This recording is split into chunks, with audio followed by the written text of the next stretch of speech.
Dunia perfilman Indonesia akan menambah koleksi film horor terbaru di tahun 2022. Perempuan bergaun merah yang dibintangi Tatiana Safira dan Reval Hadi bercerita tentang teror hantu bergaun merah. Uniknya, film horor ini menjadi film horor pertama bagi Tatiana dan Reval. Untuk membahas lebih dalam tentang film ini, berikut wawancara anchor CNN Indonesia Prasidya Puspa dengan pemeran utama wanita Tatiana Safira, sutradara film William Chandra dan produser Timo Cahyanto. Kayak gini, Din. Menurut lo masih ada harapan ya sih? Kara! Kara! Tante, ini buat Kara. Iya. Arwah itu mulai menghantui kalian setelah teman kalian hilang.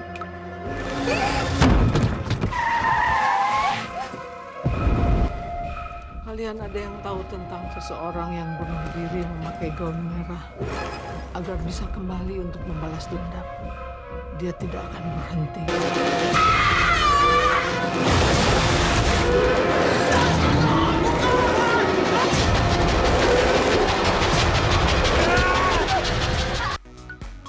Film perempuan bergaun merah siap gentayangan sebentar lagi di bioskop tanah air. Anda siap olahraga jantung?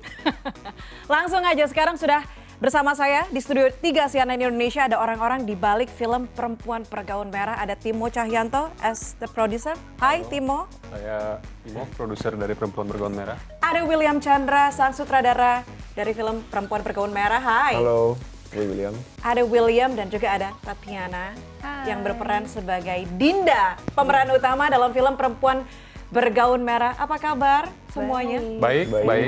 Kabar baik. Jadi kalau ngomongin soal perempuan bergaun merah, tadi kalau kita lihat trailernya, it's a promising thing ya, buat perfilman horor tanah air nih. Kalau saya ke Timo dulu deh. Boleh. Ini sebenarnya ceritain soal apa sih perempuan bergaun merah film ini? Premisnya apa? Premisnya itu, jadi kita membuat, baik kita of course kebanyakan Will, mencoba membuat sebuah film horor tapi berbalut dengan misteri. Jadi apa yang di sini cukup unik adalah bukan hanya supernatural elemennya, tapi juga cerita tentang karakter Dinda ini mencari keberadaan dan nasib teman baiknya si Kara ini. Jadi selama teror dan supernatural makin meningkat, kita juga ikut peduli dengan perjalanannya Dinda untuk mencari temannya ini yang waktu itu katanya mau party bareng, tiba-tiba menghilang di suatu malam di mana ada kejadian-kejadian naas terjadi. Dan dia harus berusaha untuk, oke, gue harus cari tahu si Kara di mana nih sebelum hal-hal mengerikan lainnya terjadi. Begitu. Jadi ini sebetulnya kisahnya Tatiana Safira dan juga Reval Hadi. Reval Hadi, ya. Sebagai bintang utamanya, pemeran utamanya. Sebagai Putra. Putra namanya, Dinda dan Putra. William, kenapa akhirnya memilih dua nama ini? Bagaimana William melihat akting keduanya dalam film Perempuan Bergaun Merah? Ya, memang paling pertama sebagai fans film horor Indonesia, gue dari dulu dan fans film Indonesia juga ya. Jadi gue pertama kali lihat Tatiana tuh di film Sweet 20 itu gue udah suka banget sama performance dia di situ. Jadi waktu pas mulai film ini kita mulai cari cast gitu, gue kepikiran Tatiana, dan memang dia belum pernah horor kan, dan waktu itu ya kita belum tentu juga Tatiana mau kan, ya kita present our story, our script terus, dan alhamdulillah si Tatiana suka, kita ngobrol juga nyambung, dia kebangun trustnya antara kita dan Tatiana, akhirnya let's go, begitu pula dengan si Reval. Oh, Tatiana, Yes. film horor pertama. Yes. Jadi apa ketakutannya, apa tantangannya dalam memerankan seorang Dinda dalam film ini? Banyak banget sih, maksudnya ketika baca skrip tuh di sini banyak banget adegan yang aku pun tuh nggak pernah kebayang gimana cara nge-shootnya gitu, sampai akhirnya ngobrol sama Mas Will juga dan dijelasin treatmentnya tuh akan seperti apa. Tapi yang jelas memang alasan utama kenapa aku pengen bergabung di sini karena ya sangat menantang gitu, baik secara fisik maupun secara apa ya, mental dan juga acting. Secara fisik, apa ada scene mungkin yang kayaknya nih effort banget nih?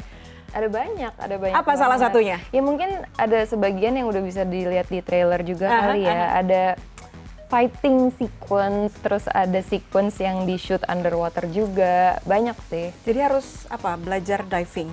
Sebenarnya bukan belajar diving sih, tapi belajar cara pakai regulator di bawah air gitu. Oh oke, menarik ya. Tapi kalau ngomongin soal film ini, syutingnya tuh kapan sih sebetulnya, Timo?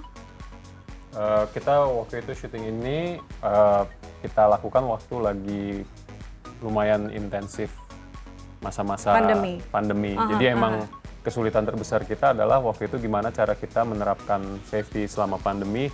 Sedangkan kejadian apa? Maksudnya tahap proses syuting ini kan fisikal banget. Jadi dimana cast kita semacam Tatiana, Reval harus kayak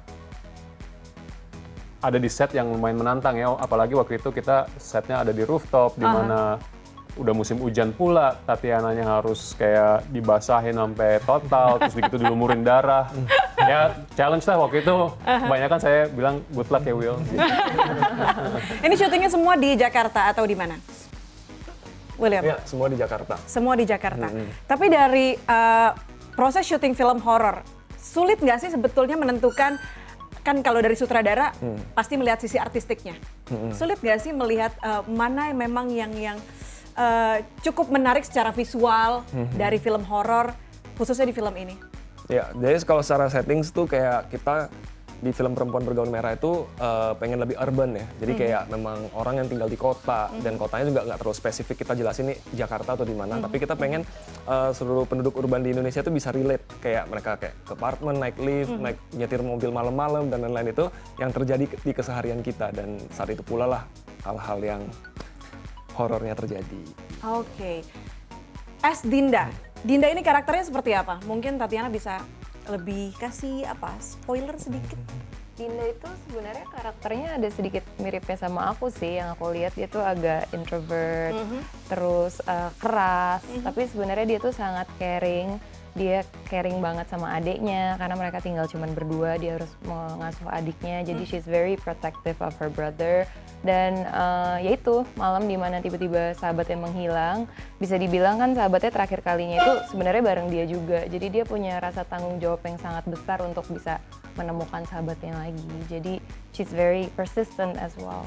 Oh oke. Ini kesulitan nggak sih waktu nyari cast-castnya selain Tatiana dan juga Reval, yang lainnya tadi kita lihat beberapa nama besar, Timo?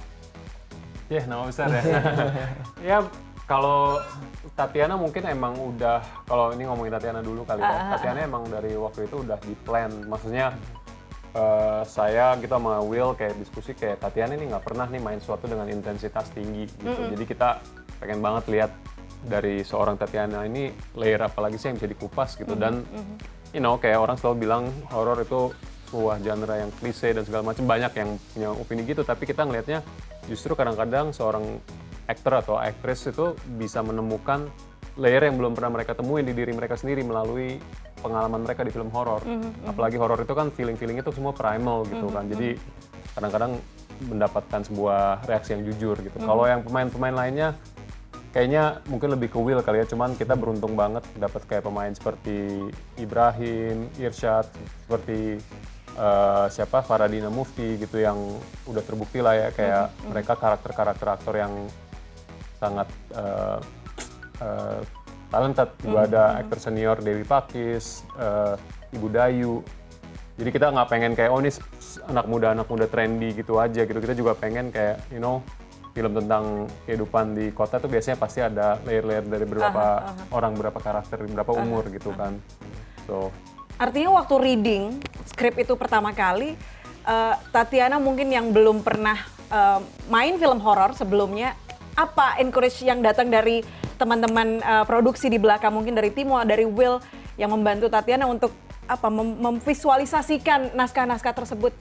Ya kita banyak ngobrol sih, sejujurnya pas baca skrip untuk pertama kalinya kan soalnya yang namanya skrip itu pasti ada revisi, ada beberapa draft. Total kemarin berapa draft ya? 12 draft. Jadi sebenarnya along the way banyak banget perubahan yang terjadi juga gitu, dan sempet shock juga sih karena ya film ini kan emang banyak plot twistnya ya. Buat aku pun yang membaca, wow plot twistnya seperti ini gitu. Jadi kita banyakin fokus di latihan sih tentunya. Biarpun pastinya ketika latihan itu akan beda sekali sama set, tapi sebagaimana mungkin tuh ketika latihan dibikin suasananya semirip sama set tuh. Oke, Will, kita tahu 2022 banyak banget industri perfilman Indonesia ini muncul dengan film-film horor ya, yang sempat absen di 2020, 2021, sekarang muncul semua dar film horor. Apa kemudian perbedaannya yang kalian set dari film ini dengan film horor lainnya? Bukan hanya film horor ya, gue ngeliat memang film Indonesia makin kesini tuh makin keren ya. Mau yang dramanya, apalagi horornya, cara storytellingnya makin lama makin udah nggak kalah lah sebenarnya kayak sama film-film luar. Di sini kita juga berusaha bikin film yang paling utama tuh jujur dari kita pengen bikin nggak cuma hanya buat keren-kerenan, tapi dengan fresh takes yang berasa modern, storytellingnya berani, dan plotnya juga yang belum pernah kita lakuin sebelumnya gitu. Oke. Kalau ngomongin soal film horor emang kayaknya salah satu ahlinya ada di sini ya. Siapa lagi kalau bukan Anda ya? Kalau FYI ini Mas Timo ini adalah orang di balik suksesnya film Rumah Dara, That Shot, The Night Come From Us yang ada di Netflix ya. Nah kalau ngelihat film ini juga mungkin banyak yang komentar di lini masa kayaknya ini relate sama Sebelum Iblis Menjemput. Relate nggak sih sebetulnya? Sebenarnya itu hal yang sering ditanya. Memang karena kita tuh mungkin diskusi saya dan teman-teman produser yang lain adalah apakah mungkin nggak sih karakternya Tatiana ini bisa eksis di universe karakter-karakter yang ada di Sebelum Iblis Menjemput. Kalau saya jawab sih bisa aja gitu loh. Jadi bukan suatu yang mutlak, tapi ya siapa tahu kita lihat si karakter Tatiana selamat tidak di film ini. Kalau misalnya dia selamat, coba tahu aja kalau ada sequel dia nanti bisa barengan dengan Chelsea.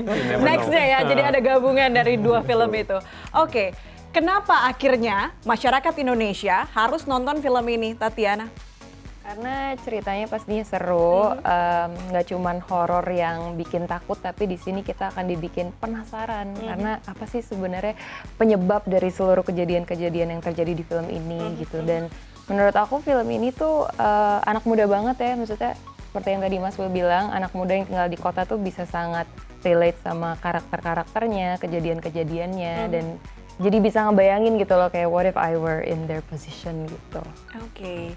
Kalau ngomongin soal bisnis ini mungkin pertanyaan pertanyaan terakhir sekaligus mungkin kalian bisa menegaskan bagaimana positioning film horor di Indonesia. Secara bisnis tadi banyak banget nih film horor di Indonesia. Sebetulnya seberapa kuat sih film horor ini bisa bisa menopang teman-teman yang bekerja di belakangnya, bisa mengeksiskan diri film horor ini adalah film horor yang seperti ini adalah film horor Indonesia. Timo. Oh gitu. Pertama ya, maksudnya kalau menurut saya kita sebagai orang Indonesia harusnya bangga bahwa salah satu aset terbesar kita secara kreatif di perfilman adalah film horor. Kadang-kadang kan film horor itu dianaktirikan gitu ya, kayak kesannya film horor gitu. Padahal sebenarnya aku rasa di negara seperti ini film horor tuh mestinya jadi aset yang patut dilestarikan in a way gitu loh. Tapi kalau misalnya di film ini, gue ngelihatnya film ini tuh punya penempatan yang spesial karena mungkin gue belum bisa jelasin secara menyeluruh karena ada suatu spoiler tertentu gitu ya. Cuman ada sebuah perpaduan beberapa kultur tertentu yang specifically Indonesia di sini gitu loh. Maksudnya istilahnya kayak misalnya filmnya Joko Anwar, Tanah Jahanam, Perempuan Tanah Jahanam itu kan ada kayak semacam ada Jawanya. Di sini juga ada specific culture gitu, tapi berhasil sama Will diracik sendiri supaya touch-nya tuh masih bisa relatable banget dengan ya seperti Tatiana bilang kayak budaya anak-anak muda di sini, walaupun gue sebenarnya bukan anak muda jadi gue kurang tahu ya, tapi kayak budaya ngekos, budaya kayak party sama teman-teman bareng gitu, ada semuanya tuh kayak di situ dimasukin gitu di sininya gitu. Oke, Will mau nambahin mungkin? Yang pastinya kita bikin film ini dengan sepenuh hati, sungguh-sungguh, dan kita yakin banget buat siapapun yang nonton tuh bakal entertain and get their mind blown. Tetap ada olahraga jantungnya juga ya? Oke, jadi film Perempuan Bergaun Merah akan tayang? 3 November 2022. Sebentar lagi film Perempuan Bergaun Merah akan menggentayangi bioskop tanah air. Jangan lupa nonton, tadi kalau lihat trailernya juga udah bikin deg-degan ya. Kita tunggu nanti reviewnya seperti apa. Semoga sukses, semoga reviewnya baik. Dan juga pastinya kalau review baik kan dampaknya ke perfilman Indonesia balik lagi ya. Terima kasih banyak kasih. Timo Cahyanto, William Chandra, Tatiana Safira sudah bergabung bersama kami di Showbiz News kali ini. Dan itu dia tadi interview saya bersama dengan cast, sutradara dan produser dari film Perempuan Bergaun Merah. Sampai jumpa pekan depan, kembali ke studio.